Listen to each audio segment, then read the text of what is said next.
Dr. Brian Wallace. Thank you for joining us on Business Minds. Yeah, and we want to know a little bit, more about you. So, Sure. How long have you been in Naples, and what business or businesses do you own? Great. So I've been in Naples for almost 9 years now, originally from the Cleveland area. I did my training in Ohio, did my residency in the Akron-Canton area, and then I did a fellowship in sports medicine in Cincinnati. And I've been down here since 2014. I did a sports medicine fellowship, so I practiced general orthopedics, but I sort of subspecialize in that particular area of sports. And I'm one of the partners at our practice is called the Joint Replacement Institute. It's off Pine Ridge. We've got some great physicians involved in the practice. We have amazing physical therapists, staff, medical assistant. We have an MRI scanner there. So the idea is to really treat the patient from start to finish with really every modality you need, an X-ray, an MRI. Okay, we're going to do therapy to help you. This is how we're going to do it. So you really don't have to. It's one-stop shopping. Everything's in the house, which patients really love. Yeah, and that's that huge building. Yeah, it's got the blue stripe wrapped around. Yeah. I thought it was so cool. Shoes, right? When did you guys start that or build that out? So we were in a place down Pine Ridge, a little closer to 41, and then I think we've been in that new building for almost 4 to 5 years now. 4 to 5 years. And then we sort of just recently expanded our physical therapy department downstairs. Okay. And we're bringing in new physicians, so it's really expanded and grown. So we're excited about it. So is the goal with that location everything under one? Exactly. So we each have our own niche. We have a foot and ankle subspecialist named Dr. Toger. We have a hand surgeon named Dr. Scott Heron. Total joint replacement named Dr. Biggs. And a pain management, not a spine surgeon named Dr. Beebe. And we've also got PAs involved with the physicians as well. Mm-hmm. So we each have our own niche. So if you have any really real problem, we've got a physician to sort of work it out. Do you do this surgery there? We don't. We don't have the capability and space to do it at that center, but we do injections there, ultrasound-guided injections, and other small type procedures we can do in the office. Okay. And what got you into this profession, career? Yeah, the interesting story. I injured my right knee in high school, and had to have knee surgery, and then my left knee in college and had to have knee surgery. So, I sort of had, I always played sports growing up, and that's how I injured the knees. What sport? Sports. I hurt my right knee pole vaulting in high school, and then sort of played rec things, and I rode a crew team in college. So, okay, I've always sort of been active, and that's sort of the mindset I had going into medicine was orthopedics, but I wanted to make sure I didn't rule anything out. But for me, it's a nice mix of surgery, non-surgery, and for me, you get to solve a problem, whereas a lot of aspects of medicine, you're just managing disease. You're not really curing anybody. With someone with a broken bone or a torn rotator cuff, you can actually physically cure them and get them back to doing things they want to do. Right. It's really rewarding for me. Right. And so in high school, did you know you wanted to pursue this? I had a good idea. You did? A good idea just because I had experiences with it. So it really pushed me that direction. Yeah. Did you start going to school for that specifically, or you went for something else and then you kind of like changed? Well, how it works is you have to do 4 years of undergrad college, and then you've got to get into medical school. And once you're into medical school, that's another 4 years. And then you do what's called a residency. So you have to be accepted into a certain program, and orthopedic surgery is a residency. So that's a 5-year program, and then after you're done with that, you can do a fellowship in different offshoots, sports, foot and ankle, trauma, and that's another year fellowship. So it's really sort of stepwise getting to that point. I always tell people I was in like the 20th grade when I finished. Oh, yeah. Was it, how difficult is it to? It was difficult. I mean, there were lots of hurdles, steps, tests, things like that. Did you ever think to yourself, I'm not doing this during the study? Yeah, I mean, every you just set small goals for yourself and sort of work your way through it. Finish this test and that, and I just sort of just kept my eye on that final goal. Yeah, well, I asked that because like we were talking about earlier a little bit. My brother-in-law, he's in studied that, and I read like one paragraph in the book that he had to study, and I honestly could not. I was like, man, this is crazy. It's like another language. Really. Yeah. And we get to. I mean, he tells us all the stories. We followed his journey, so we know followed what his you went journey. through. So it was very interesting to have you on and kind of learn from you. And I know you're doing. We just did a post not too long ago, Naples Tonight, about you. Oh yeah. And can you tell us a little bit more about that? Because is that a big deal? Or? Yeah. So NCH, which is one of the main hospital groups in town, is partnering with a hospital called HSS, which is Hospital for Special Surgeries, and it's the #1 ranked orthopedic hospital in the world and has been for 13 years. Wow. So the idea NCH had was to partner with them and a company called Arthrex, which is a big orthopedic company in town, to really bring this revolutionary surgery center and that level of care to the community. And they want a few of us to sort of champion that surgeon-wise to help sort of push that envelope. But it's going to be the best technology, having the protocols from HSS to sort of guide surgeons on treatment plans. It's going to be absolutely world-class, probably the best in the world. So I'm excited to be asked to be part of it for sure. So this is the first time. This is the first in Naples. Yes. This is happening. Yeah. Wow. Yeah. Is that going to be a big change in the medical field here, or? Well, I think medicine has been working and moving towards outpatient or sort of surgery centers for a lot of different things. We don't necessarily have to do everything at the hospital. So it's changing a little bit in that model where patients are sort of nervous about being healthy and having an orthopedic issue and having to go to the hospital where sick people are to get care. So it sort of puts people in this world-class center where really it's just healthy orthopedic patients getting treatment. So it's been moving that direction. It's just sort of another step in that direction. Would you say you're kind of blazing that trail, at least here in Naples? Yeah, I mean, we've really been pushing that, that outpatient envelope, and I've really been trying to push that technology envelope, especially with Arthrex, offering these cutting-edge treatments. For a while, it's one of the things I like to do is work with that company and the testing and development of some of these tools and really getting less invasive with how we do surgery and pushing that technology envelope. It's been fun. Right. So from the time you graduated with your degree, and where did you work at prior? Like where? So all those steps were sort of in Ohio. So medical school, my residency was in Akron, Canton area outside of Cleveland, and then the fellowship was in Cincinnati. Mm-hmm. I remember graduating on a Thursday from Cincinnati and drove down with my wife and dogs, and we're seeing patients on Monday. So yeah, like right from there to here. Patients. Oh, to here to Naples. Mm-hmm. Yeah. Okay. And then how long until you opened up your own place? Because you're a partner in this. Right. So yeah. So I've been part of JRI from the beginning, the whole time. So yeah. But how long from opening up your own place to from the time you were working, like from the time you graduated your fellowship until how many years did it take for you to open up your own place? Well, in terms of getting that new facility opened, yeah, that was like 4 or 5 years. 4 or 5 years. Yeah, until we got to that point. Yeah. Would you say that's like very fast? I think so. Yeah. I mean, there's different tracks you can go when you graduate from fellowship, and you can join a hospital group and sort of be a hospital employed physician. And I chose the private practice route. I just felt I had more control, more of the ability to build my practice the way I wanted to. Mm-hmm. But you could certainly go and work for the hospital. You mentioned you're not taught the actual business system, right?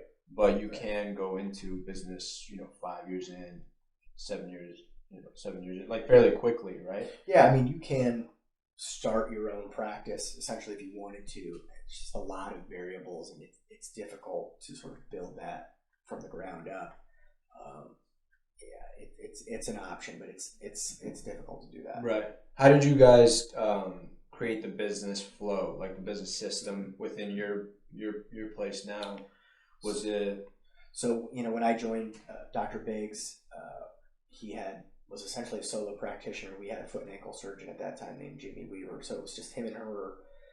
And he brought me down because he doesn't like doing, I like doing. So he does, total hips and total knees, and I do more sports and shorter arthroplasty. So it was a good fit. We knew a lot of the same people from our training. So that was a good fit business-wise, where a patient would call up and say, I have this issue. Well, this doctor can take care of that. If it's this physician, and so on and so forth. That's what launched that model of, well, we want board-certified fellowship trained surgeons in each specialty, to really handle whatever may come through the door. Right. So, how prepared do you think we are in Naples when it comes to what you do? Do you think there's an opportunity to grow? For sure. A lot? Yeah, I mean, it's one of the fastest growing areas in the country in terms of patient population growth. And we've really seen that, especially in terms of baby boomers that are now requiring joint replacement. The area's grown so fast, it's pretty incredible. So I think that's one of the reasons why NCH and HSS are bringing that center down, as they see that potential for growth in the area. Where's that center going to be located? It's right next to the NCH North campus, which is near Goodland and Immokalee there. Yeah. Goodland and Immokalee. And what would you say to somebody that wants to get into your profession, that's in high, like they don't even know that they want to do this, you know? I mean, follow your passion, follow your dream. You know, there are a lot of steps, and it's very competitive, and there's long hours, but it's extremely rewarding to be able to help people that way. Just follow your dream. What about the? Yeah, go ahead. I was just thinking about what you were saying. Do you think there's a big hierarchy when in that profession? When it comes to like the levels are very set, or no?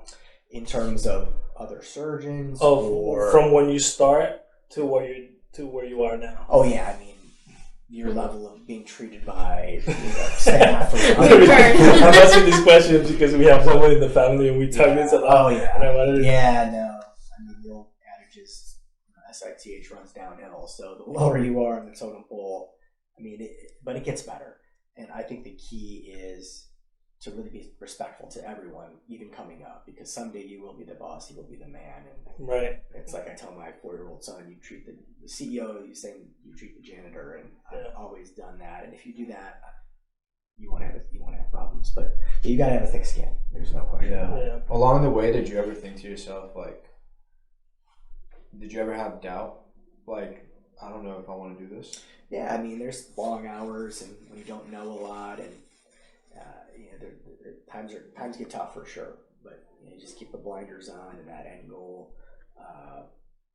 It's worth it. It's worth it for sure. Yeah. What would you say is one of the biggest cases that you've got here in Naples? I mean, if you could talk about it, I don't know. Yeah, I mean, we see a myriad of trauma cases, taking trauma call, bad car accidents, boating accidents. I'm a team physician for Ave Maria University, so I take care of a lot of the athletic injuries, bad knee injuries, things like that. So you name it, I've probably taken care of it. Right. And would you do, if this profession, and I don't want to make this, about money or anything like that, but just like a sincere question that I want to ask is, if this profession paid $50,000 a year, would you do it? No question.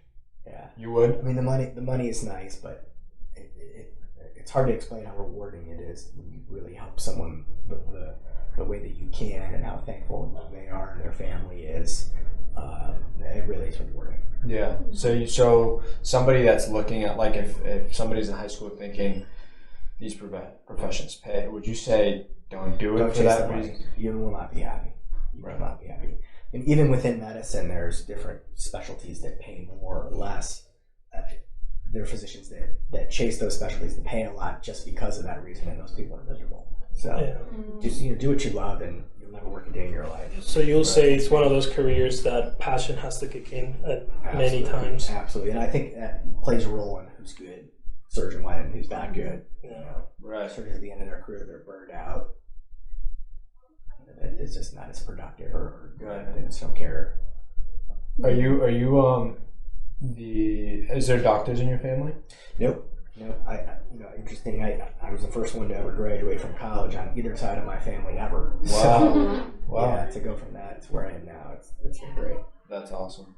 That's awesome. And what would you say about Naples? So Naples brought you here, right? Because of the job opportunity. Yeah. And you applied to a job here, or they found you, or how did that happen? Sort of a combo. I'd been visiting Naples. I have a friend of mine. Oh, you have? Yeah, he graduated from college in Ohio in 2004, and he moved right down here and became an engineer for the city. So I've been visiting him regularly and escaping the cold weather of Ohio. And just fell in love with the area. So I was sort of targeting this area, and it just so happened that Dr. Biggs, who I joined, we knew a lot of the same people, and again, that sort of specialty mix was perfect, and he sort of offered me the job, and I jumped at it. So he offered you the job, and you're still with him, right? Yeah. He's a partner. Oh yeah. Wow, that's awesome. Are there a lot of doctors here in Naples that do orthopedics? Yeah, so when I started, I think there was only 13 of us 9 years ago. I think there's like 27 or 28 orthopedic surgeons in town now. So is that a lot? It's a lot. It is? It's a lot. Yeah. For us. Small town. For the way the town's growing. I think eventually some surgeons may leave or join other groups, but yeah, it's a lot. Really? Are they like older, or are they all young? A mix. A mix. But everybody specializes in different things, right? Usually, yeah. Each of us has sort of their own little niche. Right. But it's competitive. I mean, people demand excellent care here, and they get it. So yeah. What part of the body do you think do you find most doctors not liking to do? I think shoulders are difficult to treat, and it's my favorite thing to treat just because it's so complex. There are so many things that can be wrong or go wrong in how you manage patients. Shoulders are hard, but it's one of my passions, one of the things I do a lot of. So. Right. Does that open a lot of opportunity for you? Or is there a lot of doctors that do the same? I mean, there are quite a few doctors that specialize in shoulders as well, but again, it's more difficult. Right. And at the end of the day, it's that well, like anything, right? Any industry, what's going to separate people from people who do the same thing is kind of like that start to finish with the client, right? No question. Yeah. So now Naples is growing a ton, right? Do you business related?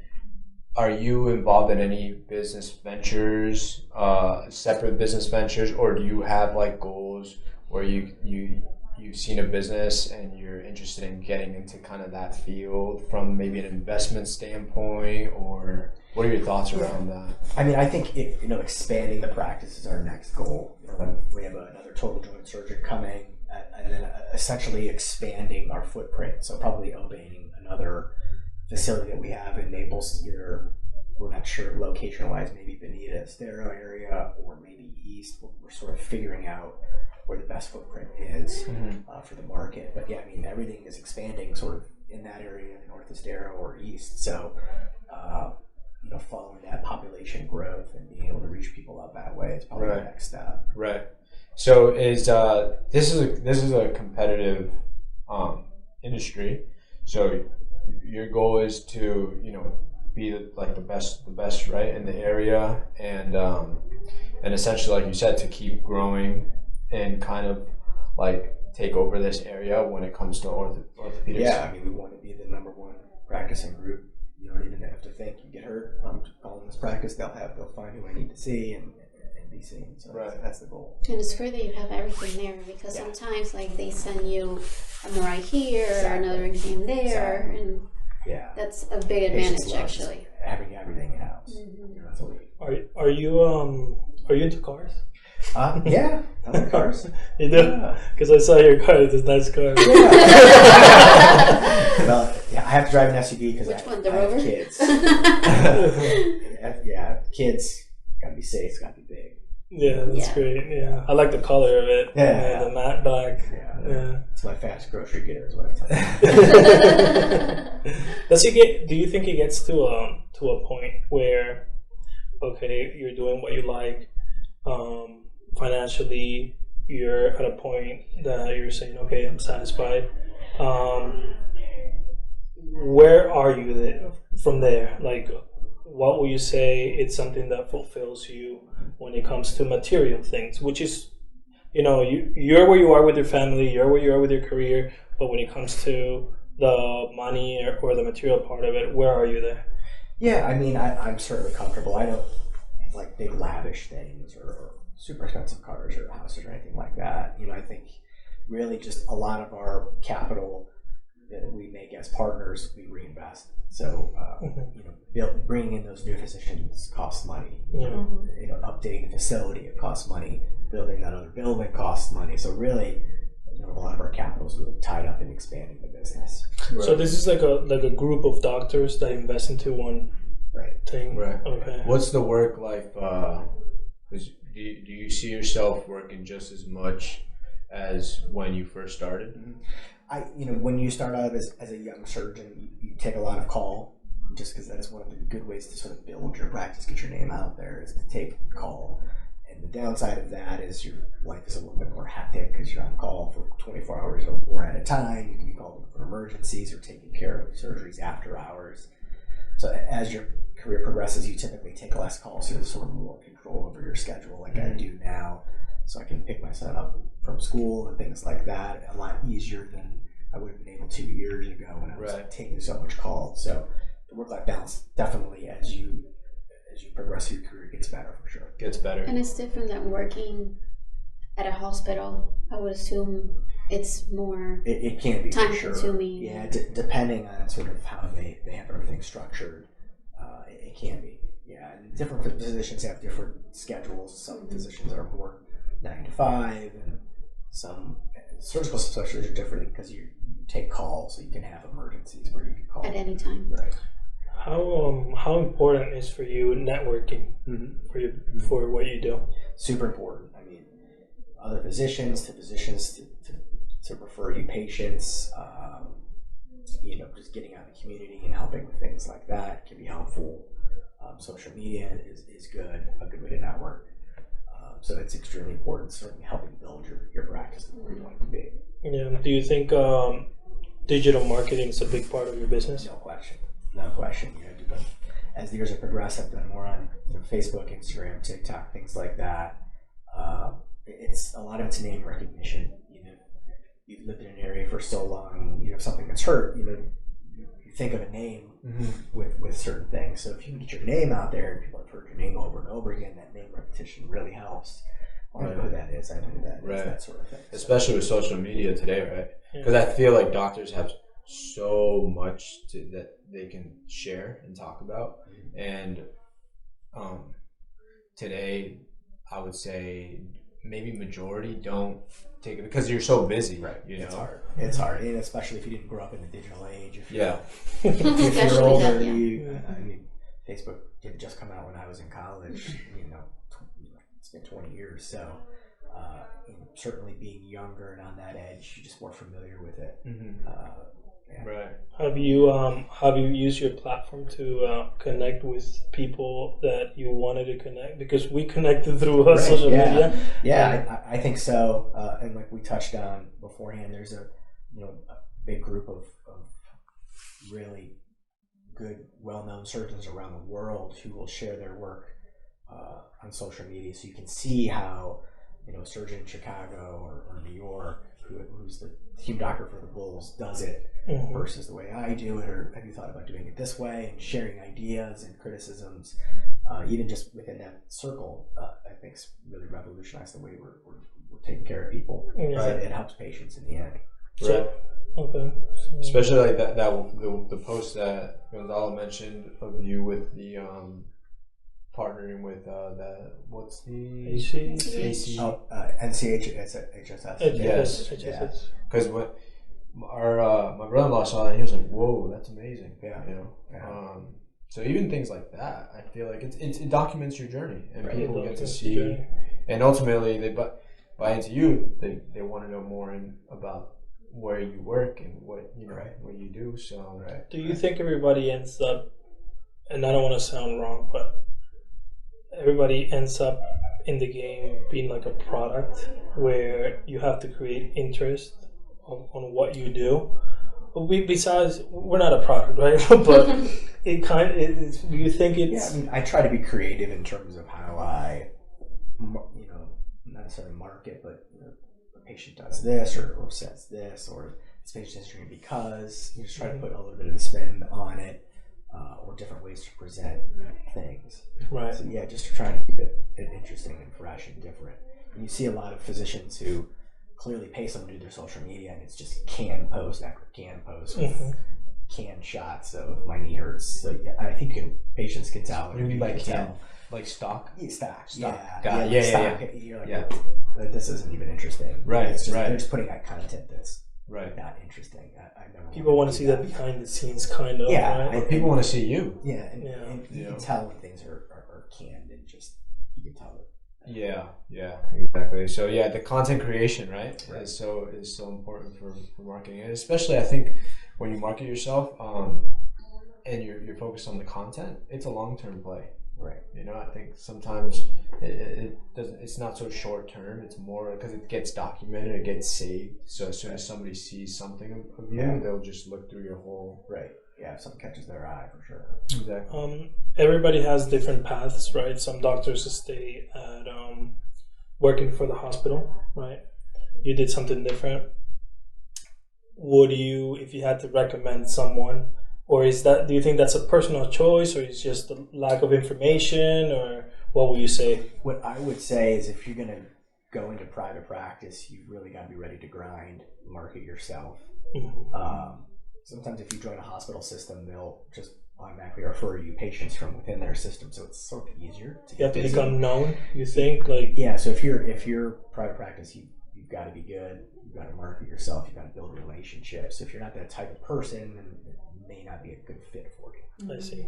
Yeah, and I noticed that when I saw your socials, how you put information out there, and it's just different from what we see, because we're in the digital marketing world, and because in the hospital they just refer you and you get the client, but having something private, we want to go to you for a reason. Right. I mean, our we don't, at this point, we don't advertise our practice a ton, just because it's word of mouth. I mean, that's the biggest way that you get patients, is if you're good. But you did my friend's shoulder, you did my dad's knee. It's old fashioned, but that's the best way that you get busy. And you guys with your facility have so much content that can be posted, right? Because it's such a big place. Yeah, for sure. Do you guys have something to do with Arthrex? Is that connected? Or? So yeah, I do a lot of consulting work for Arthrex, and sort of the development of products, the trialing of products. So that's sort of like a little side thing that I do with them.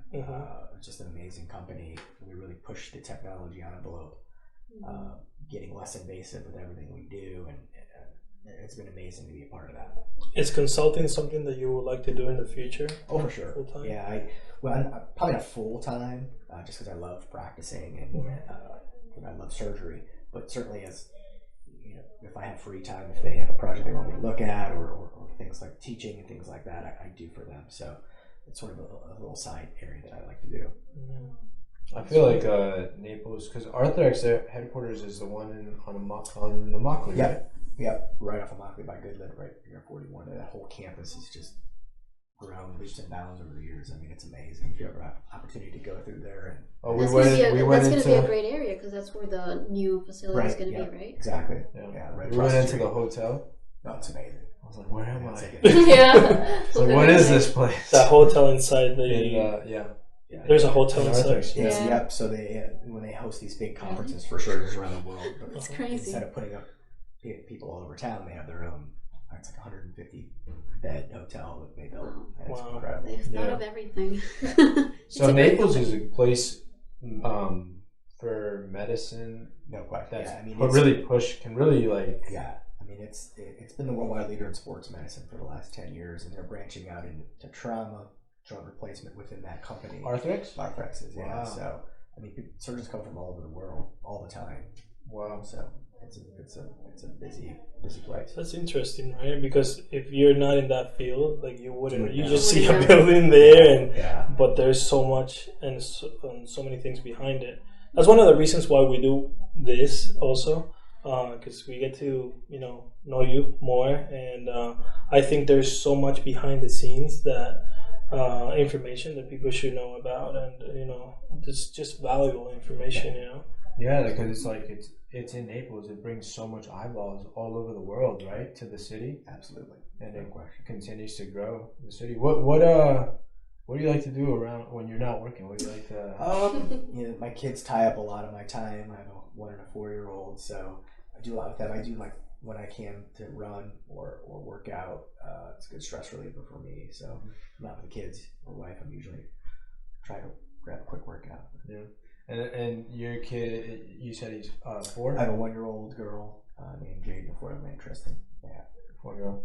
Okay. And you think They sports is in their future? They do love.